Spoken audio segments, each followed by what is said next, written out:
कुरान के बारे में। अगर मोहम्मद साहब की शिक्षाओं पर मनन किया जाए, हर शास्त्र में, हर ग्रंथ में, चाहे किसी भी समाज का क्यों नहीं हो, तो कुरान की शिक्षाओं पर मनन किया जाए तो दो बातें उनमें सबसे अहम है। पहली, मोहम्मद साहब की शिक्षाएं किसी भी एक देश या एक धर्म के लिए नहीं है, सबके लिए हैं।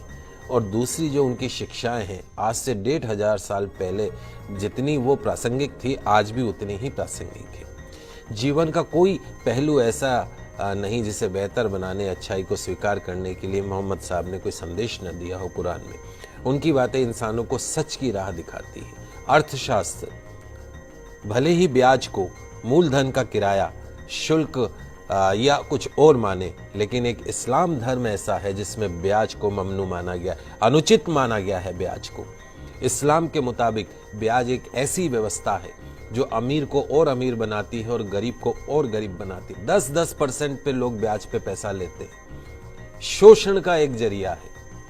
पवित्र कुरान में स्पष्ट रूप से ब्याज को वर्जित माना गया है। इंसानों के लिए कहा गया कि ईमान वालों, 2 गुना और 4 गुना करके ब्याज मत खाया करो, मालिक से डरो।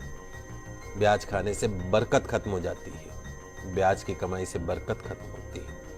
इंसान के द्वारा किए गए पुण्य भी ब्याज की कमाई से खत्म हो जाते हैं। ध्यान रखें, ब्याज धन को कम करता है, लेकिन दान पुण्य से धन कभी भी कम नहीं होता है। तो जो लोग ब्याज हासिल करने का निश्चय कर चुके हैं और उसके लिए बहाने बनाते हैं, तो यह एक शैतानी धोखा है। जो लोग ब्याज लेने को सही कारोबार साबित करने की कोशिश करते हैं, घर बैठे रहेंगे, ब्याज पे पैसा खाएंगे और लोगों को भी यकीन दिलाते हैं कि ब्याज लेना उचित है, तो ऐसे लोग भी इसी प्रकार के शैतानी धोखे के शिकार होते हैं। जो लोग ब्याज खाते हैं उनके बारे में कहा गया कि वे कयामत के दिन खड़े नहीं हो सकते, उसी तरीके से जैसे किसी को शैतान ने छूकर पागल कर दिया हो। यह इसलिए क्योंकि वे कहा करते थे कि व्यापार भी तो ब्याज के समान ही है। अपनी बात को सही ठहराना।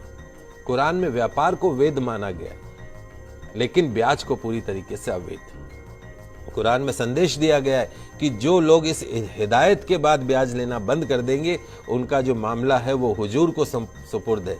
लेकिन तमाम जानकारी के बावजूद जो नहीं संभलेंगे, जिन्होंने ब्याज लेना जारी रखा, उसके लिए आगे नारकीय जीवन है और उसकी कोई मुक्ति नहीं है। तो मालिक से डरिए और जो कुछ भी ब्याज में शेष रह गया हो उसे छोड़ दीजिए।